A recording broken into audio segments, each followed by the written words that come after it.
Hi, everyone. Welcome to our market update. My name is Vinnie, and this guy over here. Jared Kravitz. Happy Monday. There we go. Thank you guys for being here. Look at the ticker below. I'm not going to bore you with this, but inventory is still low. It has trickled up. I haven't updated the numbers. I'll update them end of the week. Yeah, they have trickled up a tad bit, but still drastically low. How are things looking with rates right now, Jared? Well, we caught a break. Unfortunately, bad news is usually good news for rates. So from Friday to today, we saw about an eighth to a quarter better in the rates that we were quoting earlier in last week. So we are still in the threes now, just the very high threes if you're doing like a 20% down loan. Yeah, and then VA, I would say middle to upper threes. So we got a little improvement today, which was nice. Unfortunately, that affects the stock market, right? The question that I think a lot of people are probably going to ask you is, all right, well, with everything going on in Ukraine, how is that going to affect rates? Do you have any ideas of what might happen there? Yeah, so we're kind of seeing that, and that's what happened. Basically, the war is causing instability, and so people, when that happens, they're getting and buying into bonds, which helps the rates go down. So it's kind of any bad news like what's happening, and the longer that continues, I think we'll see. And the current market is to float, which I don't always suggest to do, but if we see that rates and the instability is going to continue within Ukraine, I think we'll see that rates continue to get better this week. And our guy Emmanuel, crypto is up too. You know, I Nice, know. yeah, that's the same thing as people are finding different investments because basically the regular market of where your money is not as strong anymore. So they're finding other ways to put their money in it. Yeah, I believe Emmanuel told me before that he put all his money in Doge coin. Well, there you go. I think that's what he said he did. But correct me if I'm wrong, Emmanuel. All right, well, all right. So we do this. People come here for the market update to know what's going on with the market and with a chance to win some money. So I wanted to get into last week. All right. The question was, how much did the most expensive detached property sell in Imperial Beach so far this year? If anyone out there, do you want to guess, Jared? That is a market I have no idea. So I'm going to go most expensive. I don't know, 1.1 million. Oh my gosh. Look at this What? guy, 1.1 billion. A market that I don't know. That's Wow. crazy. Ooh. All right, man. All right. So I guess people should be looking to follow Jared's question feedback on this right here. How much did the least expensive attached property sell in Coronado so far this year? Oh What's Jared's man. guess? I'm gonna say least expensive attached. 2.1 million. Okay, well, I'm probably a bit high on that, huh? so people, you can text the number for your chance to win, and we can see. We have one guesser here. I don't know if that was the guess before Manuel or not, but Emmanuel's going with 975. Text below if you're watching us right here, to see for your chance to win. All right, now something that I get to a lot, and probably not as much recently, is talking about the idea of, well, foreclosures. What's your guess? And I just looked at these numbers in February of how many defaults were filed in San Diego County this month, Jared? Hmm. I don't know, a few thousand maybe. I know they're starting to 2,000, trickle up.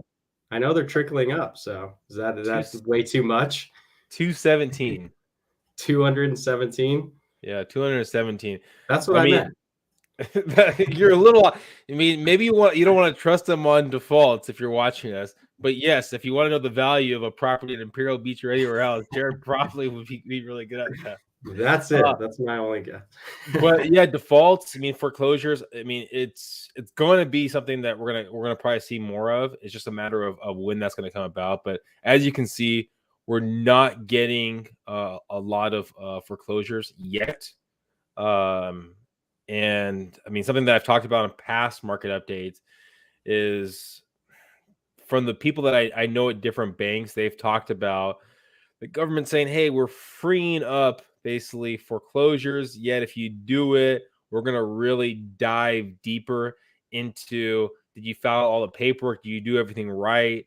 So it almost kind of like decentivizes the idea of actually foreclosing on the individual with everything going on. It's just, I mean, not bad, not good publicity. So something just to kind of be aware of. So we're still haven't got these defaults and foreclosures kind of coming back, still really low. We are, something that I wanted to bring up. Now, I know you come here probably for stats, statistics, and all that kind of fun stuff. Stats, statistics can be manipulated, to be aware out there. So be aware of the difference between average compared to median, right? Jared, going back to those high school years, I think it was high school, right? Average and median, that's high school? Yeah, maybe. Man, that's a long time ago. All right. So the easiest way to describe an average, if you don't know, right, and don't be a problem, there's a lot of things that, I mean, we all don't know. So, but average is when you add all the numbers together and you divide by how many you put in there. Median is basically you have one here, and then you just pick the middle one. Okay. So something I want to just bring up. So always be aware of how the stats are coming and really dive deeper when someone says, oh, well, the average of this or whatever it might be. So this right here is average days on market. Okay. So the average days on market is 23 days for properties across the board. Right. Incredible. Now, median days on market is 10 days. Right. Average days on market is going to be swayed drastically by higher price point properties, or people that mess up on their listing, short sales, things like that.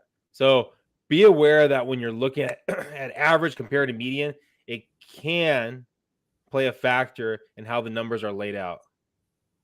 I don't know if the wow for Emmanuel is talking about my hairdo or about the numbers. I'm assuming it's about the numbers, but I could totally be wrong. What so Jared, oh, look at that. That's some nice hair right there. All right. We're coming to the end of our market update. What are some thoughts you think people should be aware of, look out for when they're talking about locking the rate or anything to do with loans right now?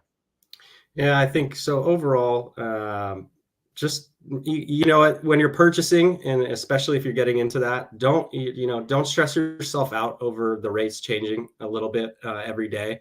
It's really just lock it in when you get the opportunity. If you're comfortable with the payment, I say lock it. I think that's just the easiest way to go about it. Stressing about if it's going to be a difference of $20 to $40 a month on your monthly payment, to stress so much about when to lock it and to talk to your lender every day and worry about it. Just get it done. Do it right away once you get into contract. And for those people that are really making offers and monitoring it a lot, have your lender reach out to the listing agent every time when you put in an offer. I think, Vinnie, you should it makes such a difference when you're putting an offer to have a team of people contacting the listing agent for the buyer and really selling it to make sure that they get the best representation. And you know what? There's this new loan that Jared's been really dying to talk about. Jared, can you talk a little bit about that fast? Oh, you mean the regular